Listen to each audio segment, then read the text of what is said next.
नमस्कार दोस्तों, आप सभी का एक बार मैं फिर से स्वागत करता हूं आपके अपने चैनल लर्न विद ज्योतिष पर। दोस्तों, अब आपकी तैयारी काफी जोरों शोर से चल रही होगी, चूंकि सीटेट अब जुलाई 2025 में संभावित है।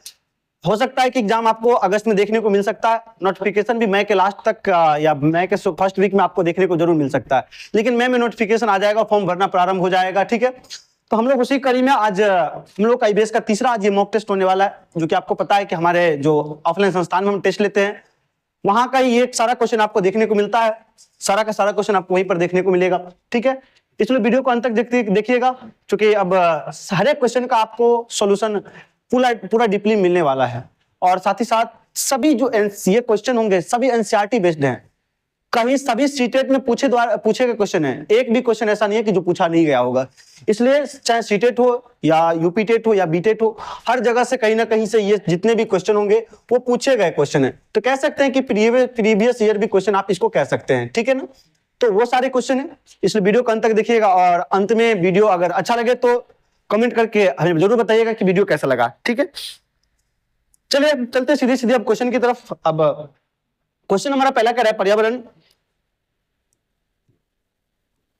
पर्यावरण अध्ययन की अपनी कक्षा में समूह क्रियाकलाप का निर्माण करते हुए आप निम्नलिखित विचारों में से किनका ध्यान रखेंगे?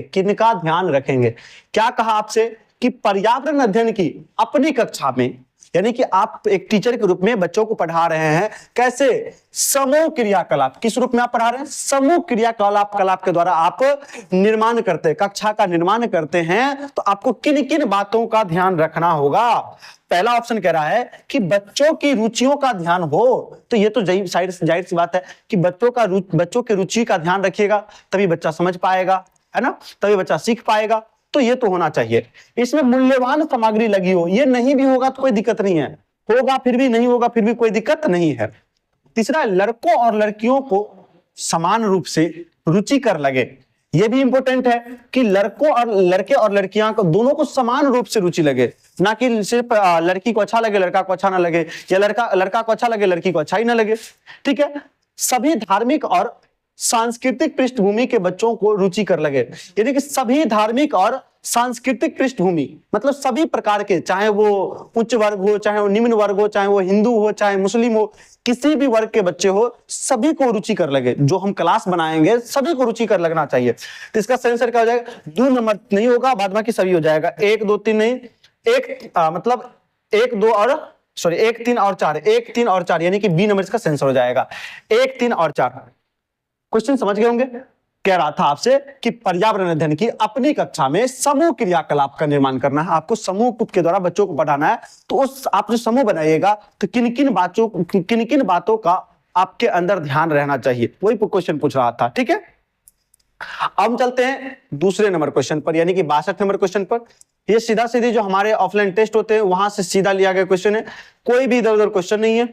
ठीक है, अब देखिए दूसरा क्वेश्चन आपका है कि निम्नलिखित सभी कथन पर्यावरण अध्ययन समूह, सभी कथन पर्यावरण अध्ययन में सामूहिक रूप से, कैसा सामूहिक रूप से क्रियाकलापों में संलग्न शिक्षकों और विद्यार्थियों के पक्ष में तर्क प्रस्तुत करते हैं। मतलब क्या कहा कि निम्नलिखित सभी कथन, ये जितने भी कथन दिए गए हैं वो पर्यावरण अध्ययन के सामूहिक रूप से, यानी कि समूह के रूप से क्रियाकलापों में संलग्न शिक्षक और विद्यार्थी, यानी कि टीचर और जो स्टूडेंट है उनके पक्ष में तर्क प्रस्तुत करते हैं। केवल एक कथन को छोड़कर वह कथन कौन सा है, यानी कि आपसे पूछ रहा है कि इनमें से कौन सा कथन सही नहीं है, है ना। सीधा सीधी बात को घुमा दिया कि कौन सा कथन छोड़ करके, तो कौन सा कथन सही नहीं है। पहला है बच्चे परस्पर सामंजस्य और सहयोग करना सीखते। तो बिल्कुल सही बात है कि बच्चे जब समूह में होंगे तो बच्चे सामंजस्य, है ना, और सहयोग करना सीखेंगे। ठीक है, जब बच्चे दूसरे बच्चों से बात और बहस से अत्यधिक सीखते हैं। जब बच्चा, मान लीजिए जब अधिक बहस होता है तो आप जाहिर सी बात है कि अधिक सीखिएगा। बच्चा को छोड़िए, आप लोग खुद का देखिए, जब किसी क्वेश्चन का डिस्कशन होता है तो आप अधिक सीखते हैं। तो इससे आप रट्टा मार करके सीख रहे हैं तो कुछ दिन के बाद भूल जाइएगा आप, है ना। लेकिन अगर किसी चीज का डिस्कशन होता है, समूह में अगर कुछ बातचीत होती है तो लंबे समय तक याद रखा जाता है ना। ठीक है, तो ये आपका ये भी सही है। समूह क्रिया कलापों की वजह से बच्चे अंक उपलब्धि में अच्छा सुधार प्रदर्शित करते हैं। ये थोड़ा सा हमको गलत लग रहा है, लेकिन अगला ऑप्शन देखते हैं। प्रोदों के समर्थन से बच्चों की अपनी क्षमता अधिक ज्ञान निर्माण में सहायक मिल सकता है। यानी कि अपनी क्षमता से अधिक बच्चा कैसे ज्ञान निर्माण कर पाएगा? बच्चा का अगर आईक्यू लेवल लो है तो अपने क्षमता से अधिक कैसे कर पाएगा? नहीं ना कर पाएगा। तो इसका सही आंसर डी नंबर हो जाएगा। सही आंसर क्या हो जाएगा? D number. लेकिन सी नंबर भी कमजोर था, लेकिन इतना भी नहीं था कि जितना डी नंबर था, है ना। आपको सबसे सटीक आंसर चुनना होता है। सीटेट में तो ये लगता है कि ये भी सही है, ये भी सही है, ये भी सही है, ठीक है ना। इस कारण ना हम लोग थोड़ा सा पीछे रह जाते हैं। बहुत सारे मेरे भाई बहन का 81 रह जाता है, 80 रह जाता है, 79 हो जाता है। कारण यही है कि हम तो सोचते हैं कि ये सही है, लेकिन वो हमारे सोच के अकॉर्डिंग होता नहीं है, ठीक है। चलिए अब हम चलते हैं अगले प्रश्न पर। अगला प्रश्न हमारा क्या कह रहा है, चलते हैं हम अगले प्रश्न पर देखते हैं। 3 नंबर यानी कि 63 नंबर क्वेश्चन हमारा कह रहा है कि किसी चिन्हित पर्यावरणीय समस्या का अध्ययन के लिए कौन सा विधि सर्वथा उपयुक्त है?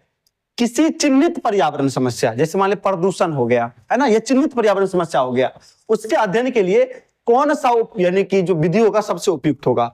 साक्षात्कार विधि या अवलोकन विधि या समस्या समाधान की विधि या प्रश्नोत्तरी विधि? तो सबसे तो सटीक यही ना रहा है, समस्या समाधान की विधि।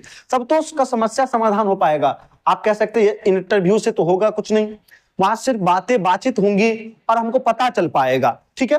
तो ये तो नहीं होगा। अवलोकन विधि, सिर्फ अवलोकन करने से समस्या समाधान नहीं ना होगा, समस्या समाधान तो नहीं हो पाएगा। इसलिए इसका सही आंसर क्या हो जाएगा? सी नंबर इसका सही आंसर हो जाएगा, ठीक है। अब हम चलते हैं अगले प्रश्न पर। अगला प्रश्न 64 नंबर कह रहा है, देखते हैं 64 नंबर प्रश्न हमारा कि निम्नलिखित यानी कि नीचे पौधे के बारे में बच्चों के सहानुभूत विचार दिए गए हैं। बच्चे अब अपनी विचार दे रहे हैं, इनमें से कौन सा विचार वैज्ञानिक दृष्टिकोण से ठीक है? यानी कि वैज्ञानिक दृष्टिकोण से किसमें से कौन सा विचार बच्चों के द्वारा दिया गया वो सही है। कुछ सब्जियां फल होती है, तो आपको पता है ना, कुछ सब्जियां क्या होती है? फल होती है। जैसे टमाटर, ये क्या है? ये सब्जी भी और फल भी है ना। जैसे देखिए आप ले लीजिए पपीता, ये सब्जी भी और फल भी है ना। तो जाहिर सी बात है कुछ सब्जियां फल होती है तो सही बात है। बीज किसी पौधे का हिस्सा नहीं होता, बीज से ही तो पौधे का निर्माण होता है। गाजर और बंद गोभी पौधे नहीं है, ये तो पौधे हैं। घास पौधा नहीं, ये भी तो घास पौधा ही है। अच्छा बताइएगा कि आप लोग से एक क्वेश्चन है, मेरे सभी जो भी वीडियो देख रहे हैं सभी लोगों से एक क्वेश्चन है कि बताइएगा कि घास कैसा पौधा है? बताइएगा घास कैसा पौधा है, ठीक है। शाक है, झाड़ी है या वृक्ष है या लता है? आप हमको जरूर बताइए कि घास कैसा पौधा है। ये क्वेश्चन आप लोगों के लिए रहा, ठीक है। इसका जवाब आप लोग को हमको कमेंट बॉक्स में जरूर कमेंट करके बताइएगा। तो इसका सही आंसर हो जाएगा ए नंबर, इसका सही आंसर हो जाएगा कि कुछ सब्जियां क्या होती है? फल होती है। कुछ सब्जियां क्या होती है? फल होती है, ठीक है। अब चलते हैं अगले प्रश्न पर। अगला प्रश्न हमारा करा 65 नंबर कि कक्षा 4 की एक शिक्षिका ने अपने विद्यार्थियों से कहा कि कुछ वायोवृद्ध लोगों से पूछिए कि जब वे जवान थे तो क्या उन्होंने कुछ ऐसे पौधे देखे थे जो आजकल नहीं दिखाई पड़ते हैं। मेरे भाई अगर इसका पीडीएफ आपके पास नहीं है तो जल्दी हमारे टेलीग्राम चैनल को ज्वाइन कर लीजिए अभी तुरंत। ये लर्न विद ज्योतिष के नाम से ही वो भी मिल जाएगा आपको, टेलीग्राम पर सर्च कीजिएगा। इसका पीडीएफ हम दिए हुए हैं, ठीक है। वहां से आप क्वेश्चन को देख सकते हैं और एक बार खुद से प्रैक्टिस भी कर सकते हैं, ताकि आपको जो सीटेट आगामी एग्जाम है वो आपको उसमें काफी उस क्वेश्चन को नष्ट नाबूद करने में काफी आपको मदद पहुंचा सकता है। अब देखिए क्वेश्चन था कि एक शिक्षिका अपने विद्यार्थियों से कहता है कि आप जाइए और कुछ बूढ़े लोगों, आपके गांव में जो लोग हैं उनसे पूछिए कि जब वे जवान थे तो क्या उन्होंने कुछ ऐसे पौधे देखे थे जो आजकल नहीं दिखाई पड़ते हैं। हमारे गांव घर में देखिए ना आजकल बहुत सारे ऐसे पौधे हैं जो नहीं दिखाई पड़ते हैं।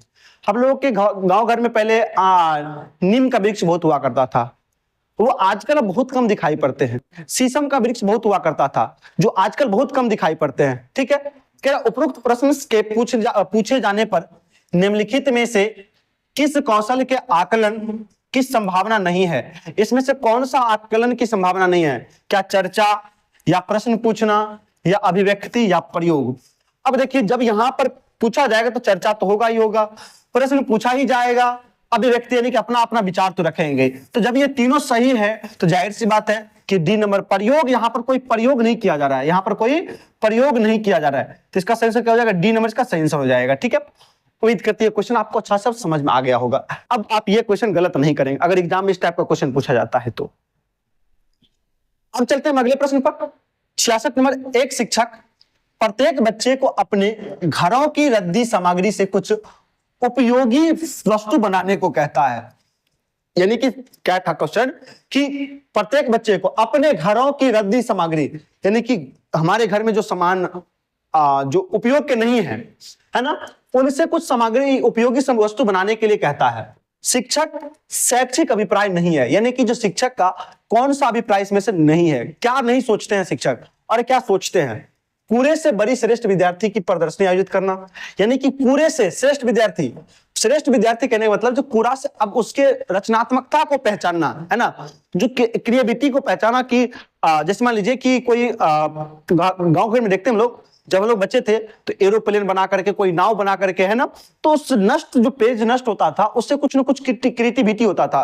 कोई बाटी बना लेता था, है ना, कोई थाली बना देता था, ठीक है, कोई पर्स बना देता था, तो उस क्रिएटिविटी हुआ ना, तो वही क्रिएटिविटी के कारण श्रेष्ठ विद्यार्थी को प्रदर्शनी आयोजित करना, ये तो सही है। कक्षा की श्रेष्ठ वस्तुओं के बारे में निर्णय करना, अब ये गलत हो जाएगा कि किसका वस्तु सबसे सर्वश्रेष्ठ है, ये नहीं। अब विद्यार्थी कौन अच्छा सोचा ये हम ध्यान देंगे। बच्चों में सृजनशीलता का विकास करना, ये तो सही बात है। बच्चों को पुनर्चक्रण, पुनः प्रयोग और रूपांतरण को समझने देना, ये भी सही है। तो तीनों सही है, तो बी नंबर आपका सही आंसर हो जाएगा इसका, यानी कि ये चीज गलत है। ठीक है, ये क्वेश्चन आप अच्छा सब समझ चुके होंगे। अब चलते हैं 67 नंबर क्वेश्चन पर। कर निम्नलिखित प्रश्नों को पढ़िए, निम्नलिखित प्रश्नों को पढ़िए। मैंने क्रियाकलाप की योजना कितनी अच्छी बनाई, मैंने योजना का अनुकरण कितना अच्छा किया। अच्छा बताइए, क्रियाकलाप की योजना कौन बनाएगा? अब बताइए कि क्रियाकलाप की योजना कौन बनाएगा? अगर आप टीचर हैं तो आप स्वयं बनाएंगे कि बच्चे को किस तरह से हमको पढ़ाना है ना, तो क्रियाकलाप तो बनाएंगे आप। मैंने योजना का अनुकरण कितना अच्छा से किया, यानी कि मैंने जो योजना बनाया उसका अनुपालन कितना अच्छा से किया, मैंने उसको कितना सुचारू रूप से आगे बढ़ाया। ठीक है, मेरी शक्तियां क्या थी, मुझे सचमुच कठिन क्या लगा, है ना, मुझे सचमुच कठिन क्या लगा उसको अनुपालन करने में। अब जो मेरे अंदर जो था, जो हम योजना बनाए थे, उसका सबसे जो स्ट्रॉन्ग पॉइंट क्या रहा था, यानी कि मजबूत पक्ष क्या था। ठीक है, अब ऊपर दिए गए 4 प्रकार के प्रश्नों के उत्तर से क्या होगा। अब देखिए क्वेश्चन था ये, अब देखिए यहां पर बच्चों और शिक्षकों दोनों का स्व आकलन, शिक्षक द्वारा समग्र आकलन नहीं, समग्र आकलन शिक्षकों के द्वारा नहीं हो रहा है, बच्चों का स्व आकलन नहीं, शिक्षकों का स्व आकलन नहीं, दोनों का स्व आकलन हो रहा है। यानी कि इसका आंसर क्या हो जाएगा, ए नंबर से आंसर हो जाएगा। क्योंकि योजना बनाया, योजना का अनुपालन बच्चा कितना से कर रहा, अनुकरण बच्चा अच्छा कितना से कर रहा उसका, है ना, तो दोनों का स्व आकलन किया जा रहा है, तो ए यानी कि दोनों का स्व आकलन होगा, तो इसका आंसर क्या हो जाएगा, ए नंबर इसका आंसर हो जाएगा। ठीक है, अब हम चलते हैं अगले प्रश्न पर। अगला प्रश्न हमारा 68 नंबर कह रहा है कि पर्यावरण अध्ययन की पाठ्य पुस्तक में, क्या पर्यावरण अध्ययन की पाठ्य पुस्तक में प्रयुक्त भाषा कैसी होनी चाहिए। आपसे क्वेश्चन ये पूछा गया कि पर्यावरण अध्ययन में जो भाषा होनी चाहिए वो कैसी होनी चाहिए। ठीक है, परिभाषाओं पर बल देते हुए औपचारिक बनाई जानी चाहिए। परिभाषाओं पर बल देते हुए, अभी बच्चा है उसको आप परिभाषा पर जोर दीजिएगा कि परिभाषा रट्टा मारो, बिल्कुल नहीं। तकनीक और औपचारिक होनी चाहिए। बच्चे के दिन प्रतिदिन की भाषा से संबंध होना चाहिए, तो बिल्कुल सही बात है कि बच्चे के दिन प्रतिदिन भाषा से संबंध होनी चाहिए। कैसे, दिन प्रति जो रेगुलर चीजें हैं उनसे संबंधित होनी चाहिए ये चीज। ठीक है, जो बोलचाल की भाषा है उसी से रिलेटेड होनी चाहिए, तो बच्चा अधिक समझेगा। जैसे अब मान लीजिए कि स्कूल में आया बच्चा तो उसको कहेंगे इट इज एप्पल, और घर पे कहा जाएगा तो कहेगा यह सेब है, तो अब दोनों में क्या होगा कि कंफ्यूजन होंगे। सीखेगा भी, जब कंफ्यूजन, कल आपको बताए थे, कल आप सीडीपी आपको पढ़ाए थे, हमको कल बताए थे कुछ भ्रांतियां होनी चाहिए, है ना, तो बच्चा सीखेगा भी। अब ये चीज तो समझ में आ जाएगा, इसको सेब भी कहा जाता है और इसको एप्पल भी कहा जाता है, उसके मस्तिष्क में चलेगा ना, तो जरूरी भी है। ठीक है, तो अब देखिए ये दिन प्रतिदिन भाषा के संबंध से होनी चाहिए। ठीक है, अब घर पर जाएगा तो रोटी पढ़ेगा, स्कूल आएगा तो ब्रेड पढ़ेगा। ठीक है, घर पर जाएगा तो पेन कलम पढ़ेगा, है ना, स्कूल आएगा तो पेन पढ़ेगा, पेंसिल पढ़ेगा, तो यही बातें होती है, उनके दिन प्रतिदिन की भाषा से संबंधित होनी चाहिए। अगला प्रश्न है, एक शिक्षक अपने विद्यार्थियों को विभिन्न पशुओं के बारे में विभिन्न पशुओं के चित्र देता है। कह रहा है कि एक शिक्षक अपने विद्यार्थियों को विभिन्न पशुओं के चित्र देता है और उसके उन पर रंग भरने को कहता है। यानी कि आप एक टीचर के रूप में प्रोजेक्ट वर्क आपको दिया गया है कि आप बच्चे को एक सभी विभिन्न प्रकार के जंतुओं को दीजिए, ठीक है, और उसमें रंग भरने के लिए कहिए जो हमारे घरों में नहीं रहते हैं, यानी कि जो हमारे घर के आसपास नहीं रहते, ऐसे जानवर पर रंग भरना है, ठीक है। इस क्रियाकलाप का उद्देश्य क्या है, यानी कि इस क्रियाकलाप का उद्देश्य, मुख्य उद्देश्य क्या है, ठीक है। सृजनात्मकता का विकास, बिल्कुल सही बात है, बच्चा समझ पाएगा, बच्चा कर पाएगा। अवलोकन का विकास करना, वर्गीकरण कौशल का विकास करना, डाटा संग्रह का विकास करना, ठीक है। अब देखिए यहाँ पर तो डाटा संग्रह की बात नहीं हो रही है, यहाँ पर वर्गीकरण की बात हो रही है, सृजनात्मकता की बात हो रही है, अवलोकन की बात हो रही है, ठीक है। तो 1, 2 यानी कि 1, 2 और 3 देखिए कहां पर है, 1, 2 और 3 बी नंबर इसका सही आंसर हो जाएगा। 1, 2 और 3 इसका सही आंसर क्या हो जाएगा, 1, 2 और 3 हो जाएगा, ठीक है। वैसे यहां पर भी 1, 2 और 3, यहां पर भी थोड़ा सा मिस्टेक था, यहां पर भी 1, 2 और 3 है, तो बी और सी जो भी लोग लगाए होंगे उनका सही है क्वेश्चन, ठीक है। चलते हैं अगले प्रश्न पर। अब 70 नंबर क्वेश्चन हमारा कह रहा है कि ईवीएस का पाठ्यक्रम संसार के बारे में, ईवीएस का पाठ्यक्रम संसार के बारे में बच्चे की समझ को धीरे धीरे बढ़ाता है। क्या कहा कि ईवीएस का जो पाठ्यक्रम है वो संसार के बारे में, यानी कि संसार के बारे में बच्चों को धीरे धीरे समझ आ जाती है। तो ये डैश से आरंभ करते हुए है, यानी कि ये कब से आरंभ करते होता है। तो हम आपको एक ईवीएस का पेडागोजी का चैप्टर फर्स्ट पढ़ाए हैं, वहां सबको बताए थे कि बच्चा पहले खुद से पहले परिवार से करता है ना, लेकिन धीरे धीरे परिवार के बाद जब पर्यावरण के बारे में सोचता है तो परिवार होता है, लेकिन अधिकतर चीजें खुद से वो सोचता है, खुद के बारे में सोचता है, तो परिवार तो होगा ही, लेकिन इसमें सबसे सटीक चीजें हैं वो हो जाएगा अपने आप से। परिवेश आस पड़ोस से भी होता है, देश से भी होता है, लेकिन आरंभ किससे करता है, तो अपने आप से करता है, वो खुद के बारे में सोचता है। खुद के बारे में कहां से, तो वो परिवार से सोचता है, ठीक है।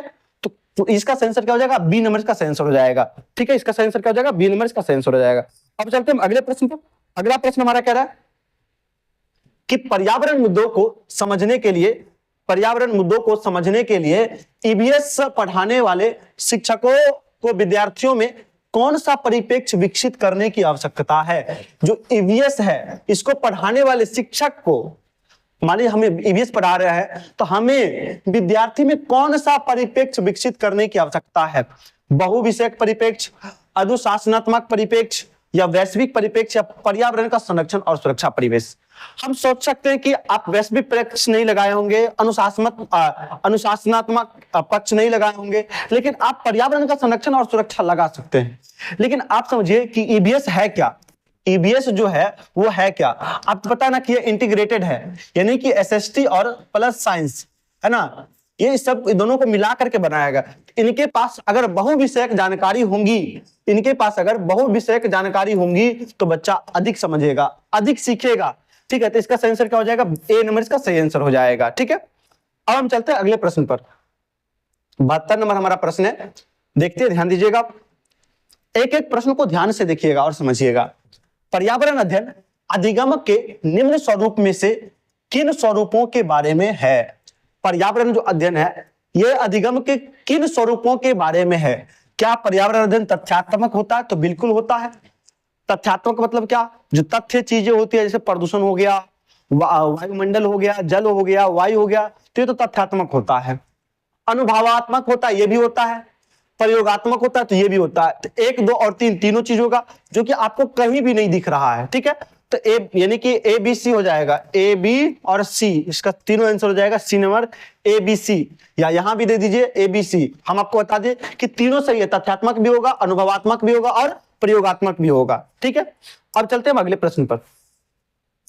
73 नंबर क्वेश्चन कह रहा है कि पर्यावरण अध्ययन के शिक्षण का विद्यार्थी केंद्रित परिक्रम निम्न में से कौन है। इसमें से कौन सा विधि जो विद्यार्थी केंद्रित है, यानी कि बाल केंद्रित है। व्याख्यान विधि, श्रुत लेखन विधि, व्याख्यान एवं श्रुत लेखन, या प्रायोजन विधि। अब देखिए व्याख्यान विधि तो टीचर व्याख्या करते हैं, जैसे अभी हम आपके साथ क्या कर रहे हैं, हम आपके साथ अभी लेक्चर दे रहे हैं, हम आपको व्याख्या कर रहे हैं, है ना। श्रुत लेख ये तो बच्चा और टीचर दोनों का होगा, विद्यार्थी केंद्रित नहीं होगा ये, है ना। व्याख्यान और श्रुत लेखन ये भी नहीं होगा, ये प्रायोजन होगा। अगर उसको कोई चीज प्रयोग करके देते हैं तो बच्चा अधिक समझता, यानी कि वो खुद के चीजों का करता है, ठीक है, तो ये विद्यार्थी केंद्रित हो जाएगा। ये क्या हो जाएगा? छात्र केंद्रित हो जाएगा, ठीक है ना, यानी कि बाल केंद्रित हो जाएगा। ये क्या हो जाएगा? बाल केंद्रित हो जाएगा, ठीक है। तो इसका सही आंसर समझ गए। अच्छा बताइए कि बाल केंद्रित शिक्षा का प्रतिपादन किसने किया था? यानी कि छात्र केंद्रित शिक्षा का प्रतिपादन किसने किया था?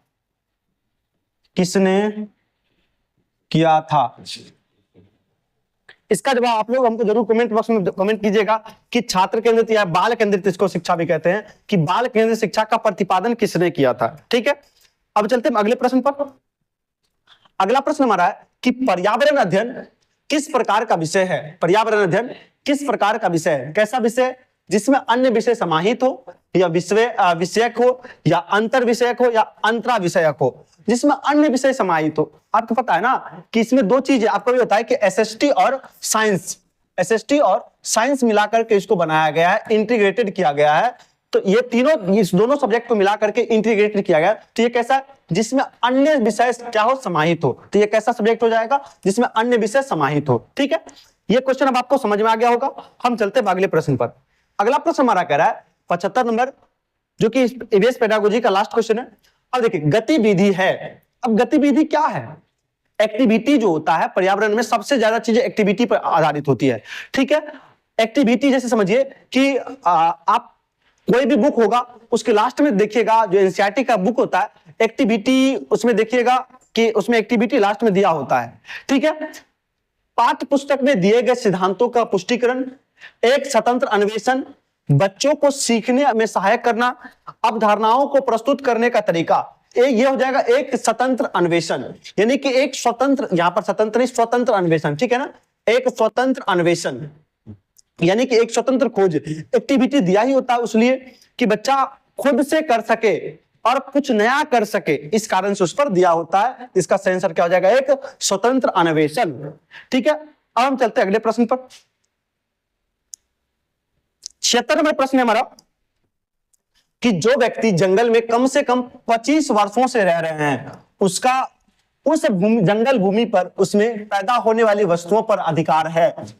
तो यह जनादेश किसके द्वारा, यानी कि यह जनादेश किसके द्वारा दिया गया था? आपको पता है कि अगर कोई आदिवासी लोग या कोई भी लोग अगर लगातार 25 वर्षों से जंगल में रह रहे हैं, उस पर उसका अधिकार हो जाता है। तो ये कानून अधिनियम 2007 में आया था, जंगल अधिनियम 2007 में आया था, जंगल अधिकार अधिनियम 2007 में। इसको याद रखेगा, इसमें कोई डिस्कस करने वाली बात नहीं है। इसको 2007 में लाया गया था, जिसके तहत आदिवासियों पर या जंगल में रहने वाले व्यक्तियों को अधिकार दिया गया कि उस पर आपका अधिकार होगा, उसका संरक्षण आप करेंगे, ठीक है। इसमें कांग्रेस की सरकार थी, भारत सरकार, वो 2007 में इसको लागू किया था, ठीक है। अब चलते हैं अगले प्रश्न पर। अगला प्रश्न हमारा है कि निम्नलिखित में से मच्छरों द्वारा फैलाने वाले रोगों का समुच्चय कौन सा है? यानी कि जो मच्छर कौन सा रोग इसमें से फैलाता है?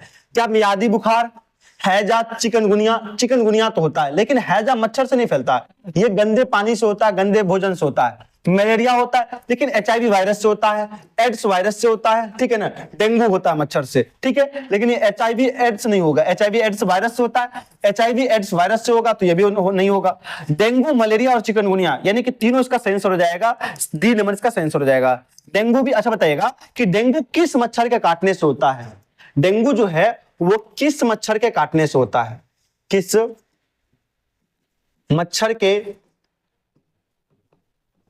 काटने से होता है, ठीक है। आप लोग इसका जवाब हमको हमारे कमेंट बॉक्स में जरूर कमेंट कीजिएगा कि डेंगू किस मच्छर के काटने से होता है।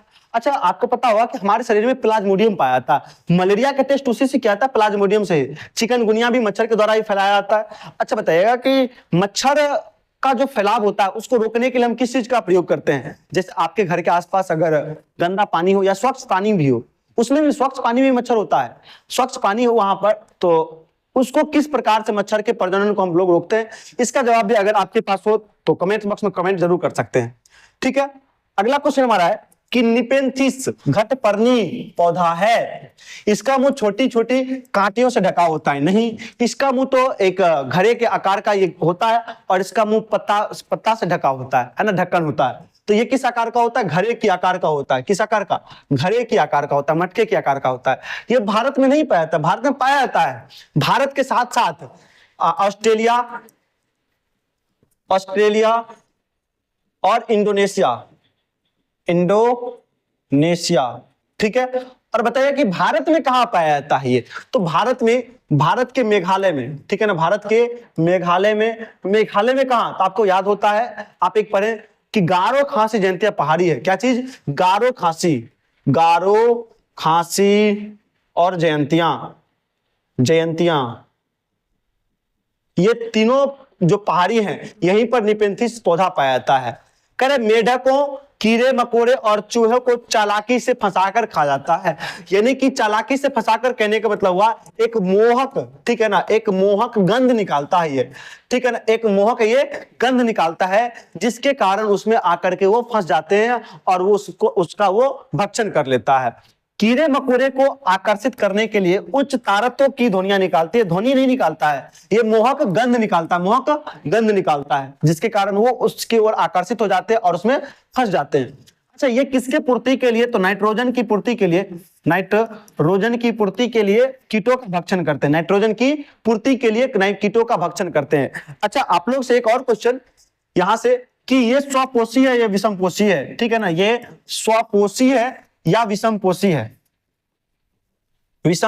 है, ठीक है। आप लोग इसका भी जवाब हमको जरूर बताइए कि ये स्वपोषी है या विषमपोषी है, ठीक है ना, विषमपोषी है, ठीक है।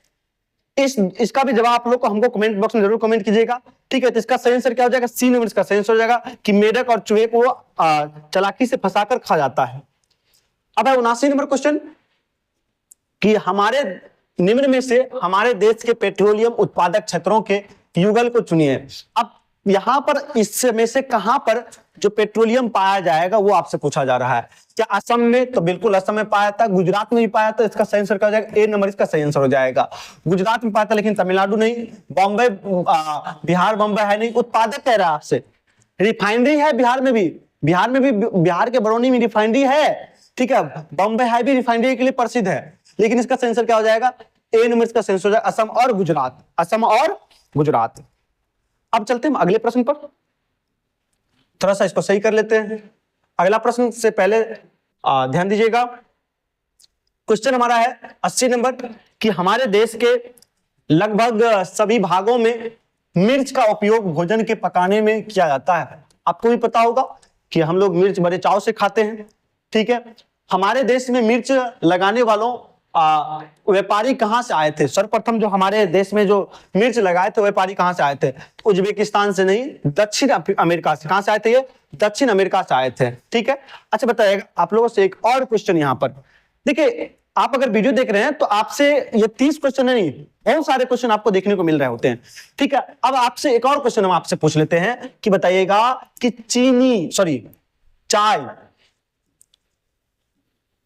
चाय भारत में कहां से आया था? चाय भारत में कहां से आया था? इसका जवाब दीजिएगा जरूर आप हमको, ठीक है। अब हम चलते हैं अगले क्वेश्चन की तरफ। अगला क्वेश्चन हमारा क्या है? 81 नंबर कि निम्नलिखित में से कौन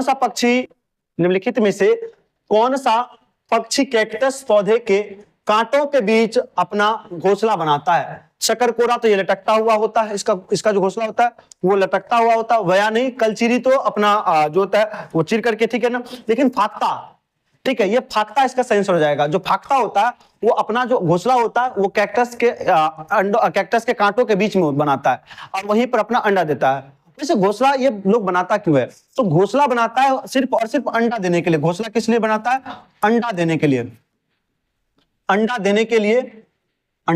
लिए, ठीक है, ये घोंसला बनाता है। और सबसे जो ऊंचा घोंसला किसका होता है? कौवे का होता है, ठीक है ना। सबसे जो ऊंचा कौवे का सबसे ऊंचा, ठीक है, सबसे ऊंचा।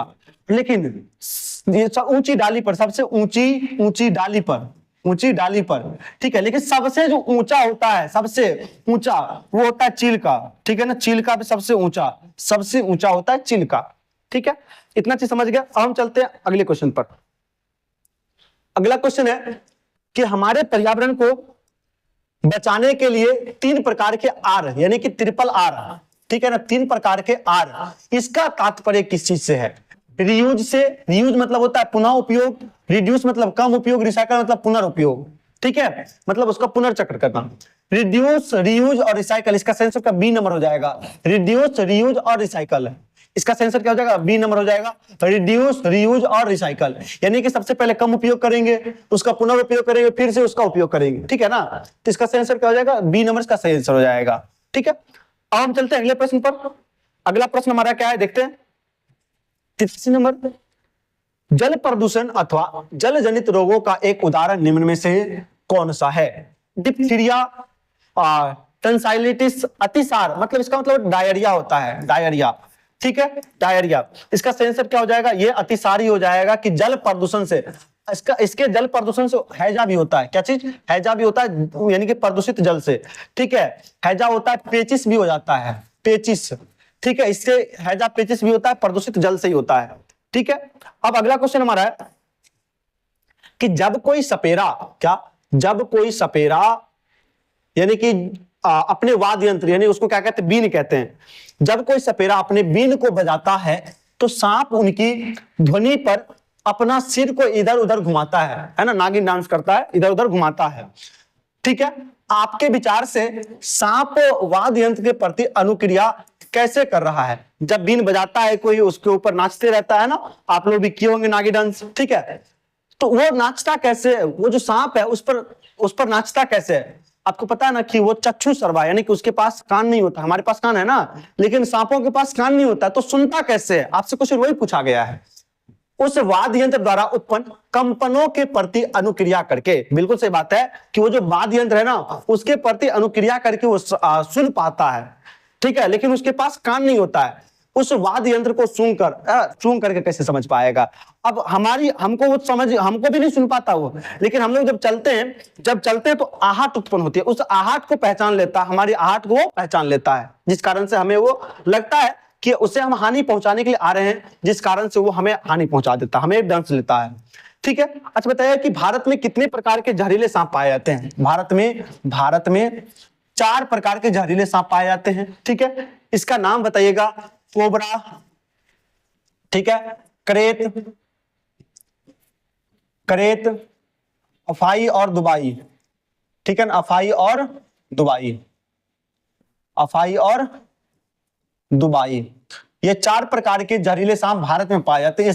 इसके कई प्रजाति हैं, इसके ये जाति हो गया, इसके कई प्रजाति हैं, ठीक है। अच्छा बताइएगा कि इसका जो दवा बनता है, जैसे मान लीजिए किन्हीं को सांप काट लेता है तो उसको जो सीरम दिया जाता है वो किसी से बनाया जाता है? तो इसी के सांप के ही जो इसका विष होता है, ठीक है ना, इसी से सांप के विष से ही वो दवा बनाई जाती है, ठीक है। अब एक कीटभक्षी पादप जिस मृदा पर उगते हैं उसमें कौन सा तत्व नहीं पाया जाता है? आपको अभी कुछ देर पहले हम बताए हैं निपेंथिस के बारे में। तो कीटों का भक्षण क्यों करता है?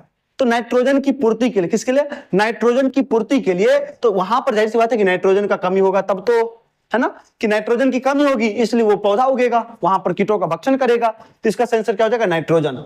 इसका सही आंसर क्या हो जाएगा? नाइट्रोजन। अब चलते हैं अगले प्रश्न पर। अगला प्रश्न क्या कह रहा है देखते हैं।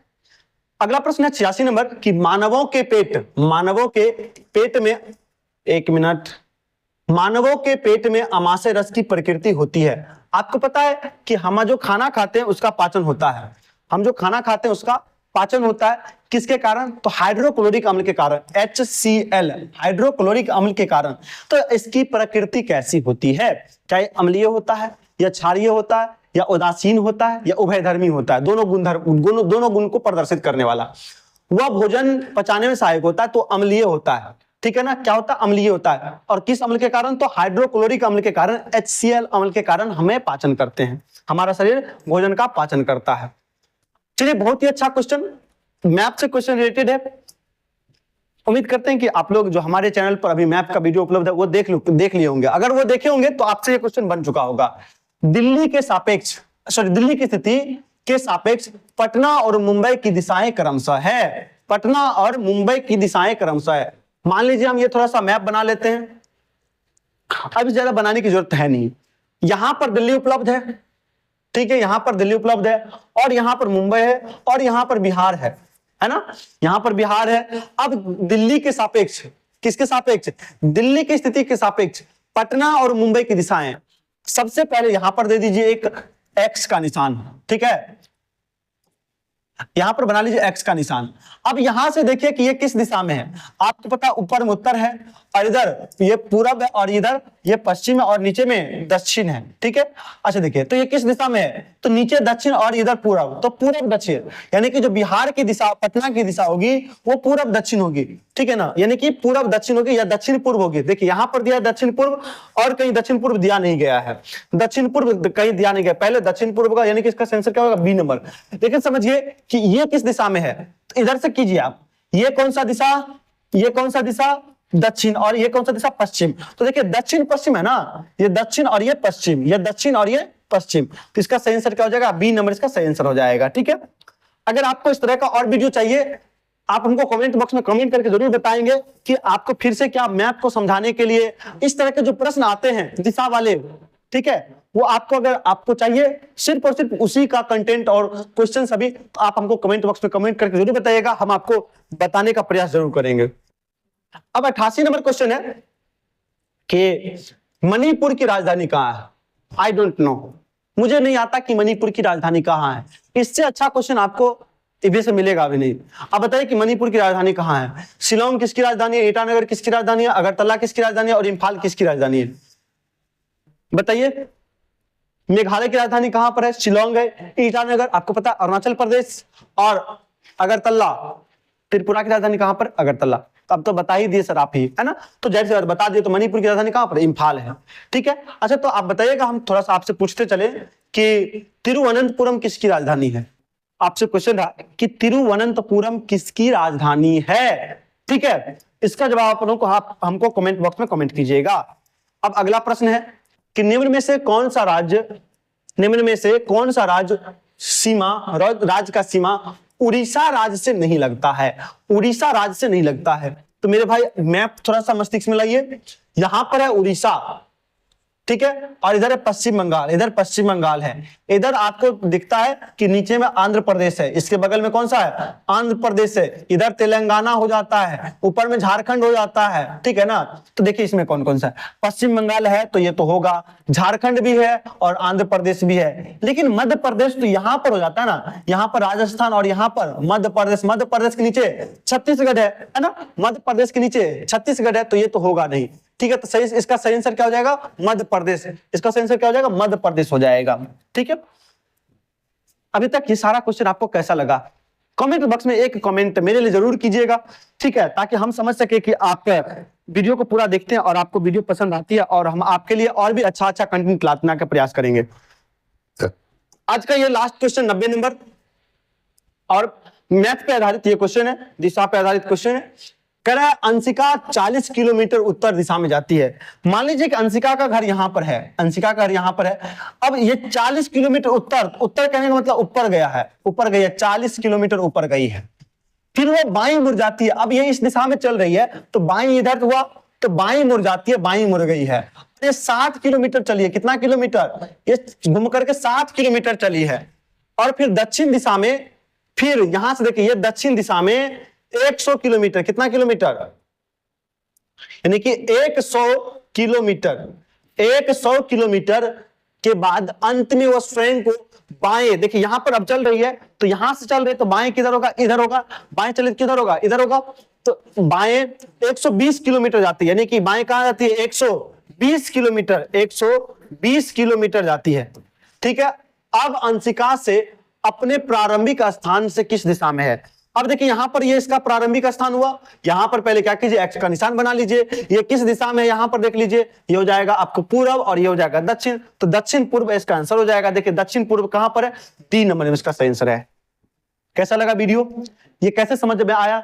अगर समझ में नहीं आया तो कमेंट बॉक्स में जरूर कमेंट कीजिएगा कि सर ये समझ में नहीं आया। आप देखिए सबसे पहले इसमें देखते हैं क्या क्या किया गया है। उत्तर की तरफ गए 40 किलोमीटर, हम इसको कहां ले गए? उत्तर की तरफ। यहां से ये अंशिका है, इसका प्रारंभिक बिंदु अंशिका, ठीक है। इसको कहां हम 40 किलोमीटर ऊपर ले गए हैं। फिर कह रहा है बाईं ओर मुड़ता है, तो बाईं ऊपर जाने के बाद बाईं ओर ये हो गया, तो हम इधर मुड़ गए, ठीक है। और कितना किलोमीटर? तो 7 किलोमीटर हम चले हैं, 7 किलोमीटर यहां से यहां तक, अब 60 किलोमीटर हो गया। फिर कह रहा है दक्षिण दिशा में, हम अभी उत्तर में है, दक्षिण दिशा नीचे की तरफ आएंगे तो नीचे की तरफ 100 किलोमीटर जाने के बाद अंत में स्वयं के बाएं, यानी कि अब इधर हम जा रहे हैं तो मेरा बाएं किधर होगा, इस तरफ होगा, तो बाएं मुड़कर 120 किलोमीटर जाते हैं। तो यहां से 120 किलोमीटर। अब देखिए यहां पर कि आगे कैसे हो गया, अगर आप लोग बनाए भी होंगे तो थोड़ा सा लगता होगा कि इसके नीचे है ना, लेकिन देखिए कि ये 60 किलोमीटर और 120, इसका दुगुना होगा ना, जाहिर सी बात है कि आगे जाएगा ना। तो यहां से लेकर के इसको मापेंगे तो ये किस दिशा में दिख रहा है हमको, तो हमको दिख रहा है दक्षिण पूर्व में, तो इसका सही आंसर क्या हो जाएगा, दक्षिण पूर्व इसका सही आंसर हो जाएगा। ठीक है, उम्मीद करते हैं कि सारा का सारा क्वेश्चन आपको अभी तक आसानी भाषा में आपको समझ में आ चुका होगा। जब आपको समझ में आ गया तो वीडियो को लाइक शेयर और सब्सक्राइब कर दीजिए। ठीक है, उम्मीद करते हैं कि सभी लोग कर ही दिए होंगे। फिर मिलेंगे नेक्स्ट वीडियो में। अगला वीडियो आप लोग किस टॉपिक पर चाहिए, इसका जवाब आप लोग हमको कमेंट बॉक्स में जरूर कमेंट कीजिएगा। हम आपको उस टॉपिक पे बनाने का वीडियो बनाने का प्रयास करेंगे। मेरे भाई, कुछ लोग कहते हैं कि सर पढ़ने मन नहीं लगता है। पढ़ने मन लगेगा मेरे भाई, आपके पास कोई टारगेट तो नहीं चाहिए। जब हम भी सीटेट का एग्जाम दे रहे थे, कुछ लोगों के द्वारा ये चीज कहा जाता था कि ये पास नहीं करेगा, पढ़ता ही नहीं है। बट मैंने 118 नंबर से सीटेट पास किया था। जब मैं कर सकता हूं तो आप क्यों नहीं कर सकते, आप भी करेंगे। ठीक है, आप अपना लगन लगाए रखिए, मैंने भी लगन लगा रखा था, पूरा लगन से मेहनत किया था। मैंने सीटेट पहली बार जब एग्जाम दिया था तो मुझे सीटेट का फुल फॉर्म नहीं पता था, लेकिन दूसरी बार पूरा लगन पूरा मेहनत से अपना प्रयास किया और एग्जाम दिया तो 118 नंबर पास किया था। आप भी करेंगे, इतना मेरा वादा है, मुझे आप पर पूरा विश्वास है। ठीक है, फिर मिलेंगे नेक्स्ट वीडियो में, तब तक के लिए धन्यवाद।